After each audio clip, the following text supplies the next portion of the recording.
خدا کی خدائی کہ مختار آئے مبارک مبارک حضور آ رہے ہیں مبارک مبارک حضور آ رہے ہیں حضور آ رہے ہیں حضور آ رہے ہیں سرکار کی آمد سارے مل کر بڑھ سرکار کی آمد مرحبا دلدار کی آمد مرحبا نہ کیوں بارویں پل صلو علی الحبیب الحمدللہ رب العالمین والصلاة والسلام علی خاتم النبیین اما بعد فاعوذ باللہ من الشیطان الرجیم بسم اللہ الرحمن الرحیم پڑھئے الصلاة والسلام علیکہ یا رسول اللہ وعلا آلکہ واصحابکہ یا حبیب اللہ الصلاة والسلام علیکہ یا نبی اللہ وعلا آلکہ واصحابکہ یا نور اللہ۔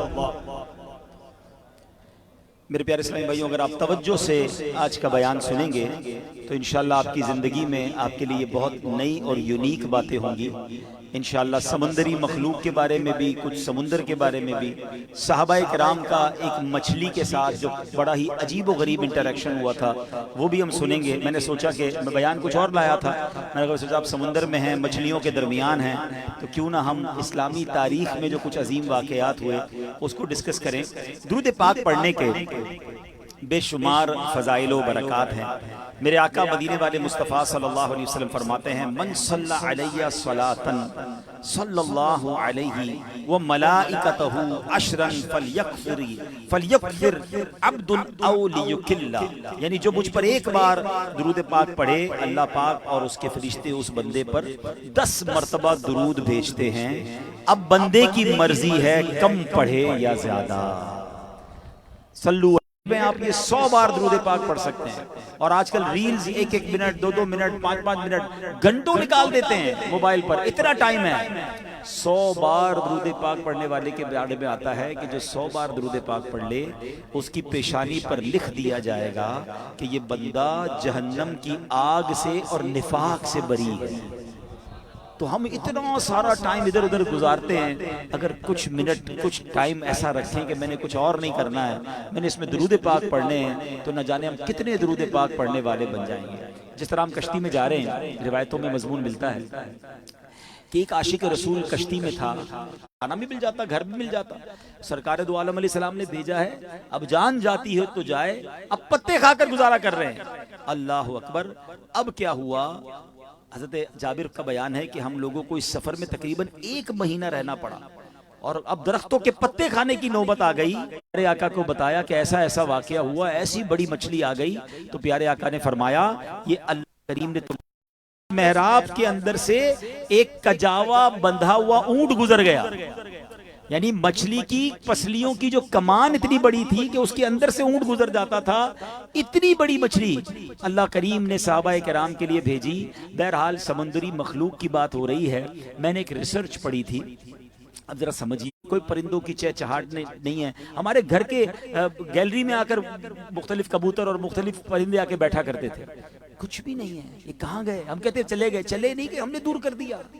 ہم نے ان 800 ارب یہ زمین صرف ہمارے لیے نہیں ہے، یہ اللہ پاک نے ان کے لیے بھی تو بنائی ہے نا، مگر ہم نے درخت کاٹ کے کالونیاں بنا کے روڈ بنا کے ان سب کو اپنے آپ سے دور کر دیا۔ شہد کی مکھیاں ہوتی تھیں، شہد کے چھتے ہوتے تھے، لوگوں کے گھروں کے آس پاس شہد کے چھتے ہوتے تھے، اب تو دیکھنے کو نہیں ملتے۔ تو اگر یہ پھر واپس بلانے ہیں تو پھر درخت لگانے ہوں گے، تو انشاءاللہ پودا لگانا ہے، درخت لگانا ہے۔ یہ دعوت اسلامی کا ایک جو نعرہ یہ بڑا پیارا ہے۔ اچھا پھر علامہ نبہانی فرماتے ہیں کہ یہ دنیا میں جتنے انسان ہیں، جتنے زمینی جانور ہیں اور جتنے پرندے ہیں، ان سب کو ملا لیں تو یہ سب 10واں حصہ بنتے ہیں سمندری مخلوق کا۔ یعنی سمندری مخلوق آسان لفظوں میں 8000 ارب سمندری مخلوق ہے۔ ایک اور ریسرچ میں نے پڑھی تھی کہ اگر اس دنیا میں تمام قسم کا کھانا ختم ہو جائے، گوشت بھی ختم ہو جائے، سبزیاں بھی ختم ہو جائیں، فروٹس بھی نہ بچے، نتھنگ، کچھ بھی کھانے کو نہ ہو، تو یہ سمندر اس دنیا کو 100 سال تک خوراک دے سکتا ہے. یہ اللہ کے، آپ ذرا پیچھے دیکھیں نا، رائٹ لیفٹ دیکھیں تو پانی ہی پانی ہے. اور آپ اگر دنیا کے نقشے پر دیکھیں تو ہزاروں میل بعضوں کا سمندر ہی سمندر ہے. اور یہ ایک تو سمندر ہے، پھر گہرا کتنا ہے، کس قسم کی مخلوق اس کے اندر اللہ کی موجود ہے. اور یہ اللہ کی شان ہے. اور اسی سمندری مخلوق کے بارے میں ایک بڑا دلچسپ واقعہ بھی آپ کو سناؤں، ماشاءاللہ بچے بھی غور سے سنیں گے، کہ ایک ملک یمن میں ایک شخص رہا کرتا تھا. اس کے کشتی میں بیٹھ کر کنارے پر مچھلیاں پکڑ رہا تھا. اس کی ساتھ ایک بچی بھی بیٹھی ہوئی تھی. جب بھی کوئی مچھلی آتی وہ اپنی بچی کو پکڑاتا کہ وہ اسے ٹوکری میں ڈال دے. بچی وہ دوبارہ ٹوکری سے مچھلی اٹھا کے پانی میں ڈال دیتی. اچھا، اس کو پتہ ہی نہیں تھا وہ مچھلیاں پکڑ جا رہا ہے، بچی کو دیے جا رہا ہے، بچی ٹوکری سے اٹھا کے پانی میں ڈالی جا رہی. جب فارغ ہو گیا تو کہا کہ بیٹا کتنی مچھلیاں ہوئیں؟ تو کہا بابا جان آپ نے تو ایک حدیث سنائی تھی کہ جال میں وہی مچھلی پھنستی ہے جو اللہ کے ذکر سے غافل ہو جاتی ہے. لہٰذا مجھے اچھا نہیں لگا کہ ہم وہ مچھلی کھائیں جو اللہ کے ذکر سے غافل ہو جائے. اپنی بچی کی اس حکمت سن کر، یہ بات سن کر، وہ کیسا خوف خدا والا مچھیرا تھا، وہ رونے لگا اور کہنے لگا کہ آپ ذرا غور کریں کہ غافل مچھلی جال میں پھنستی ہے، تو وہ جو انسان غافل ہوتا ہے، جو اللہ کا ذکر نہیں کرتا، پھر اس پر مصیبتیں نہ آئیں تو کیا ہوگا؟ پھر وہ اللہ نہ کرے آخرت میں کسی سزا میں گرفتار نہ ہو تو کیا ہوگا؟ تو کہا جاتا ہے کہ اسی درخت پر آرا چلتا ہے جو درخت ذکر اللہ سے غافل ہوتا ہے. وہی مچھلی جال میں پھنستی ہے جو اللہ کے ذکر سے غافل ہوتی ہے. تو اب ہم انسان ہیں، ہم تو اشرف المخلوقات ہیں. ہم سوچیں کہ ہم اگر ذکر سے غافل ہوں گے تو ہمارے ساتھ کیا معاملات ہوں گے. اسی طرح منقول ہے ایک اور بڑا دلچسپ واقعہ سمندر ہی کے حوالے سے. ایک اللہ کی شان کا مظہر ہے نا، عجیب عجیب واقعات، اس میں جزیرے بھی ہیں.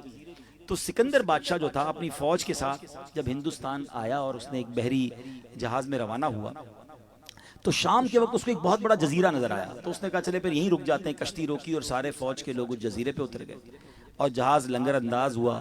لشکر نے اس جزیرے پر کھونٹے وغیرہ گاڑے، کیلے وغیرہ گاڑی، اور جب ان لوگوں نے کھانا پکانا شروع کیا اور جگہ جگہ آگ جلائی تو جزیرے میں ایک دم حرکت پیدا ہونا شروع ہوئی اور وہ مکمل طور پر پانی میں چلا گیا اور سارے کے سارے سپاہی ڈوب گئے. اب ماجرا پتہ ہے کیا تھا؟ وہ جزیرہ دراصل کوئی جزیرہ نہیں تھا، وہ ہندوستان کے سمندر میں پائی جانے والی ایک میسو دیو ہیکل مچھلی رارا کال تھی. اور بتایا جاتا ہے کہ اللہ کی قدرت، یہ مچھلی اس قدر چوڑی ہے کہ جب سطح سمندر پر ابھرتی ہے تو پورا ایک جزیرہ نظر آتا ہے.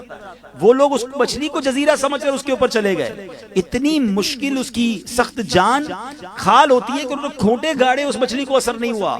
مگر جب آگ جلائی کھانا پکانے کے لیے تو اس کی خوب جلن کی وجہ سے مچھلی نے پھر حرکت کی اور وہ پانی کے اندر گئی اور وہ ساری کی ساری فوج جو ہے اس پانی میں غرق ہو گئی. تو اللہ کی شان ہے کہ اس سمندر میں ایسی جو ہے وہ اللہ کی مخلوق ہے. اور ویل مچھلی کے بارے میں تو آپ نے پڑھا ہوگا کہ دنیا میں اگر سب سے بڑا کوئی جانور ہے تو وہ ویل مچھلی ہے اور اس کی بھی بڑی بڑی جناب تفصیل معلوم ہوتی ہے. تو اللہ کریم اب تک جو ایک بلو ویل پکڑی جا چکی ہے 108 فٹ لمبی اور 131 ٹن وزنی تھی. یعنی آپ سوچیں 131 ٹن وزنی مچھلی ایک مچھلی پکڑی جا چکی ہے. اب اللہ جانتا ہے کہ اس سے بڑی بڑی کیسی کیسی سمندر میں مچھلیاں ہوں گی. اللہ کریم کی اس قدرت کے نظاروں کو دیکھ کر رب کی شان دل میں اور بڑھتی ہے کہ جو مچھلیوں کو پیدا کرنے والا، جو سمندروں کو پیدا کرنے والا. اب جب پہاڑوں کی طرف جائیں، پچھلے دنوں میں اسکردو گئے تھے تو وہاں جا کر بھی اللہ کی شان دیکھ کر عقل حیران ہو جاتی ہے. اب جہاز میں تھے، ساتھ ہی بیٹھے ہمارے ساتھ، تو 30,000 فٹ کی بلندی پر 32,000 فٹ کی بلندی پر ہمارا جہاز تھا. ٹھیک ہے نا، جو جہازوں میں گئے ان کو پتا ہے کہ جہاز کو بہت ٹائم لگتا ہے 30-32,000 فٹ کی بلندی پہ پہنچنے میں، بڑا زور لگانا پڑتا ہے، بہت اونچا ہوتا ہے. مگر 30,000 فٹ کی بلندی کے بعد بھی ہمارے برابر میں پہاڑ تھے بالکل ساتھ. اب میں سوچنے لگا کہ یہ زمین سے لے کر یہاں تک یہ پہاڑ جس رب نے بنایا ہے، اس رب کی شان کا عالم کیا ہوگا، اس رب کی قدرت کا عالم کیا ہوگا. 30,000 فٹ پر پہاڑ ایسا لگ رہا تھا کہ ہمارے برابر میں ہے اور زمین سے وہ پہاڑ اوپر تک موجود ہے. یہ جو پہاڑ ہے نا، اس کو بھی میخیں فرمایا گیا. زمین کو ساکت کرنے کے لیے کیلیں ہوتی ہیں نا، یہ پہاڑ کیلوں کا کام کرتے ہیں، میخوں کا کام کرتے ہیں. مگر آپ سوچیں یہ اتنے دیو ہیکل پہاڑ بھی جب قیامت کا دن آئے گا تو کیا ہوگا، وہ کیسا دن ہوگا. اللہ قرآن میں فرماتا ہے القارعۃ ما القارعۃ، دل دہلانے والی کیا ہے وہ دل دہلانے والی؟ وما ادراک مل قارعہ، تم نے کیا جانا وہ کیا ہے دل دہلانے والی؟ پھر قرآن قیامت کا منظر بیان کرتا ہے، یوم یکون الناس کالفراش المبثوث وتکون الجبال کالعہن المنفوش۔ فرمایا جب وہ دل دہلانے والا منظر آئے گا، جب وہ زلزلہ آئے گا۔ ابھی پچھلے دنوں آپ نے دیکھا جو بنیر میں واقعہ ہوا، میں سوچتا رہا جب اس واقعے کو دیکھیں نا، عبرت حاصل کیا کریں، کچھ میسج لیا کریں۔ میں نے پکچرز دیکھی، اچھا ہمارے ساتھی ہیں میرے ساتھ جو اس وقت تھے گلگت میں، ہم اسکردو میں، کہ ایک ایک پتھر کئی ٹن وہ زمین پر روڈوں پہ پڑے ہوئے تھے، پہاڑوں سے اٹکے ہوئے تھے۔ یہ کہتے تھے یار کسی نے اگر یہ نیچے آ گئے تو کیا ہوگا، اس کو ہلا کوئی کرین بھی نہیں سکتی ہے۔ مگر یہ کیسا پانی تھا، یہ کیسا کلاؤڈ برسٹ تھا، بتاتے 15 منٹ لگے، اور وہ بڑے بڑے ٹنوں وزنی پتھر ہزاروں لاکھوں کی تعداد میں اس طرح روئی کے گالوں کی طرح لڑکتے ہوئے آئے اور بم کی طرح جا کر عمارتوں پہ لگے، گاؤں میں گئے، اور پورے گاؤں صفائے ہستی سے مٹ گئے۔ ہمارے اسلام بھائی جو گئے بنیر وغیرہ، پیر بابا، وہ بتاتے ہیں کہ وہاں اس وقت دکانیں، گھر، روڈ سب پتھروں سے بھری ہوئی ہیں، یعنی صرف پانی نہیں ہے، سیلاب چلا گیا، مگر ایک ایک جگہ پر ایسے پتھر ہیں کہ اس کو کرینے بھی نہیں ہٹا سکتی۔ یہ آئے کیسے؟ تو جب قرآن میں پڑھتے تھے نا کہ یہ سارے پتھر وَتَكُونُ الْجِبَالُ كَالْعِهْنِ الْمَنْفُوشِ، قرآن کہتا ہے یہ پہاڑ روئی کے گالے کی طرح اڑیں گے۔ تو ہو سکتا ہے کسی کے ذہن میں سوال آئے کہ راکا پوشی، K2 پہاڑ، ماؤنٹ ایوریسٹ، ہمالیاز، یہ کیسے روئی کے گالوں کی طرح اڑیں گے؟ تو ایک چھوٹا سا منظر اللہ نے دکھایا کہ 15 منٹ میں میرا رب چاہے تو پانی کے ذریعے، یعنی پانی میں اتنی طاقت ہے کہ وہ اتنے وزنی ٹن پتھروں کو لے کر بڑے بڑے درختوں کو اکھاڑ کر آ گیا۔ تو جب رب نے قیامت طاری کرنی ہوگی، جب زلزلہ قیامت کا آئے گا، تو واقعی یہ روئی کے گالوں کی طرح اڑیں گے۔ اچھا پھر قرآن نے یہ سینیریو کیوں بیان کیا کہ ایسا خوف ہوگا کہ لوگ کیسے ہوں گے؟ فرمایا وَيَوْمَ يَكُونُ النَّاسُ كَالْفَرَاشِ الْمَبْثُوثِ، کہ وہ ایسا دن ہوگا کہ آدمی پھیلے ہوئے پتنگوں کی طرح ہوں گے۔ آپ نے دیکھا ہوگا بارش میں پتنگے نکلتے ہیں نا، کبھی ادھر جاتے ہیں، کبھی ادھر جاتے ہیں، کبھی ٹکرا جاتے ہیں، کبھی گر جاتے ہیں۔ کہ قیامت آئے گی نا تو کوئی بندہ اس کو پتہ ہی نہیں ہوگا جانا کدھر ہے، کوئی ادھر بھاگ رہا ہوگا، کوئی ادھر بھاگ رہا ہوگا، کوئی ادھر جا رہا ہوگا۔ اور پھر جب اس سینیریو میں، اس خوف کے عالم میں کیا ہوگا؟ اب قرآن کہتا ہے فَأَمَّا مَنْ ثَقُلَتْ مَوَازِينُهُ فَهُوَ فِي عِيشَةٍ رَاضِيَةٍ، قرآن کہتا ہے اس دن پھر حساب بھی ہوگا۔ اب اس سینیریو سمجھیں، اللہ نہ کرے کوئی ٹینشن ہمیں آ جائے، کوئی ٹائر پھٹ جاتا ہے ٹرک کا، ہمارا دل دہل جاتا ہے، اور کوئی اس کیفیت میں سوال جواب شروع کر دے، ہم کہا یار ابھی نہیں، تھوڑی ٹینشن میں ہوں، تھوڑی دیر بعد، ابھی مجھ سے بات نہ کرو، ابھی گرمی سے آیا ہوں، ابھی پریشر میں ہوں۔ مگر قرآن کہتا ہے پہاڑ روئی کے گالے کی طرح اڑے ہوں گے، لوگ بھاگ رہے ہوں گے، اور اسی میں حساب کتاب بھی ہوگا۔ اب اس کیفیت میں حساب کون دے سکے گا؟ اور پھر فرمایا کہ اس دن جس کی تولے بھاری ہوئی، نیکیوں کا پلڑا بھاری ہوا، ثقلت موازین فہو فی عیشۃ راضیہ، کہا وہ من مانتے چین میں ہوگا، وہ مزے میں ہوگا۔ پھر قرآن کہتا ہے اما من خفت موازین فامہ ہاویہ وما ادراک ما ہی نار حامیہ، قرآن کہتا ہے جس کی تولے ہلکی ہو گئی نیکیوں کی، وہ بھڑکتی آگ میں جائے گا، وہ جہنم میں جائے گا۔ کاروباری لوگ بیٹھے ہیں، ہم لوگ حساب کتاب کرتے ہیں، اپنی بیلنس شیٹ بناتے ہیں کہ یار پلس میں ہوں یا مائنس میں ہوں۔ آج اگر کسی کی بیلنس شیٹ مائنس ہو جائے نا تو ہم کیا کہتے ہیں؟ ڈیفالٹر ہو گیا، یار اس کو تو زیادہ دینے لینے کم ہیں۔ مگر دیر از اے وے، آج کسی کی بیلنس شیٹ آؤٹ ہو جائے تو کسی سے لون لے سکتا ہے، ہیلپ لے سکتا ہے، دوست مل کر مصیبت سے نکال سکتے ہیں۔ لیکن قیامت کے جس دن کسی کی بیلنس شیٹ آؤٹ ہو گئی نا، اس کی نیکیاں کم اور گناہ زیادہ ہو گئے، تو قرآن کہتا ہے پھر وہ مارا جائے گا۔ اب آج میں اور آپ اپنے اپنے نامہ اعمال کو چیک کر لیں سچے دل سے۔ اگر مجھ سے کوئی پوچھے، آپ سے کوئی پوچھے کہ اگر آج مر گئے، مر تو آج بھی سکتے ہیں، کبھی بھی مر سکتے ہیں، تو بتاؤ نیکیاں زیادہ ہیں یا گناہ زیادہ ہیں؟ تو پھر اپنے دل سے جو جواب آئے نا اس کے بارے میں غور کر لیں۔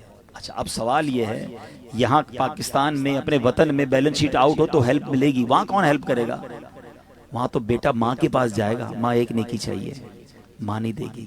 باپ بیٹے کے پاس جائے گا، ایک گناہ لے لے، کوئی گناہ نہیں لے گا۔ نو بڈی سے کمال کا کام ہے جو سارے گناہ معاف کروا سکتا ہے، وہ کیا ہے؟ وہ سچی توبہ ہے۔ اللہ کے حبیب علیہ السلام فرماتے ہیں التائب من الذنب کمن لا ذنب له، گناہوں سے توبہ کرنے والا ایسا ہے جیسا اس نے گناہ کیا ہی نہیں۔ تو سچی توبہ. اب سچی توبہ کیسی ہے؟ ہم کہتے ہیں یا اللہ میری توبہ، استغفر اللہ. یہ توبہ نہیں ہے. استغفر اللہ توبہ کے الفاظ تو ہیں، مگر سچی توبہ کیا ہے؟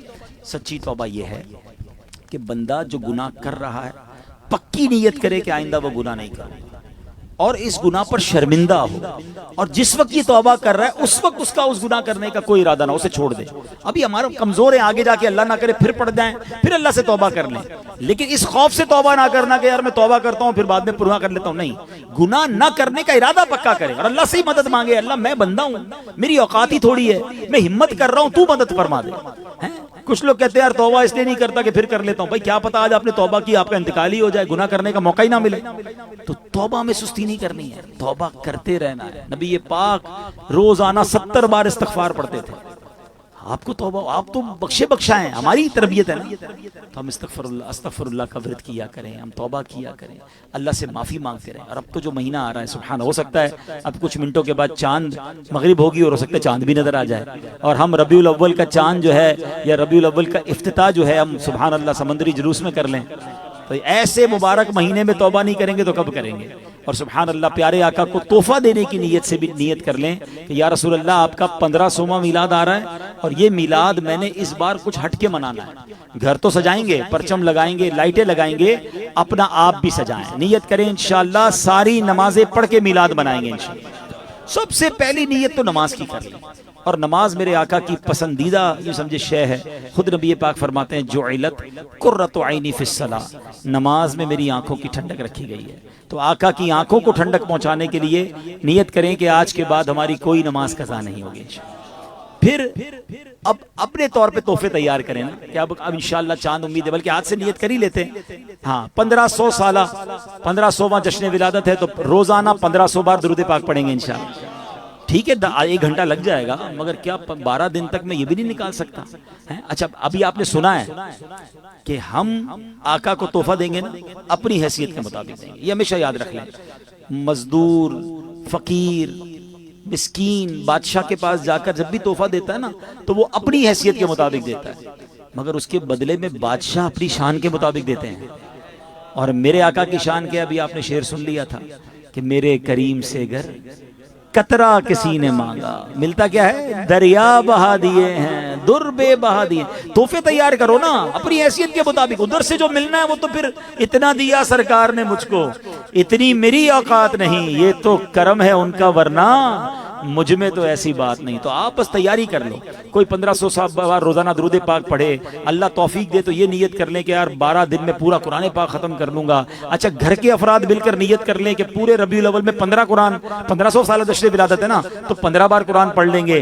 اچھا ماشاءاللہ دلائل الخیرات شریف پڑھنے کی نیت کر لیں. پھر اسی طرح مدنی مذاکرے شروع ہو رہے ہیں، ہو چکے ہیں بلکہ، روزانہ مدنی مذاکرے میں شرکت کی نیت ہو جائے. تو اب خود ہی اچھی اچھی نیتیں بنائیں. اچھا اپنے گھر میں ختم قرآن درود پاک کا ختم شروع کر دیں کہ یا رسول اللہ آپ کا میلاد آ رہا ہے. جھوٹ بولنے کی عادت تھی تو اس سے توبہ کر کے سچ بول کر میلاد بنائیں. حرام چیزوں کو دیکھنے کی عادت تھی اس کو چھوڑ کر میلاد بنائیں. تو جیسے جیسے تحفے آپ تیار کریں گے ہم اپنی حیثیت کے مطابق کریں گے اور وہاں سے انشاءاللہ شاندار کرم نوازی ہوگی. آج ایک تحفہ لے کر بھی آئے ہیں ہمارے اسلامی بھائی، اور وہ تحفہ کیا ہے؟ سبحان اللہ میرے آقا فرماتے ہیں ومن احب سنتی فقط احبنی، جس نے میری سنت سے محبت کی اس نے مجھ سے محبت کی. ومن احبنی کان معی فی الجنہ، اور جس نے مجھ سے محبت کی وہ جنت میں میرے ساتھ ہو.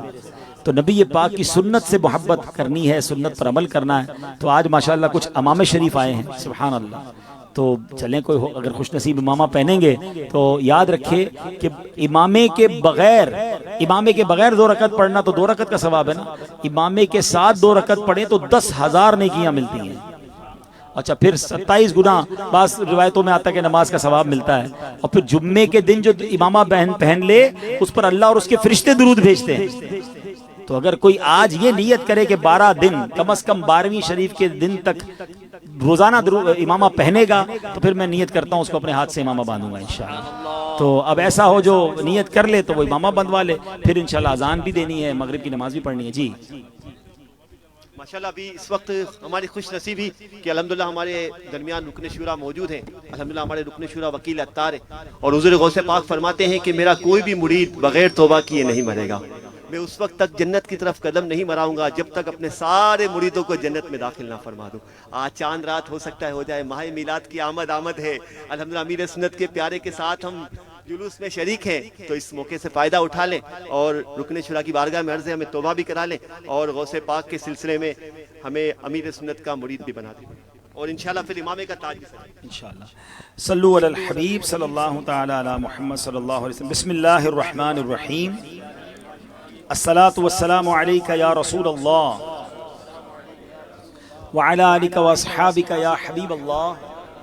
لا الہ الا اللہ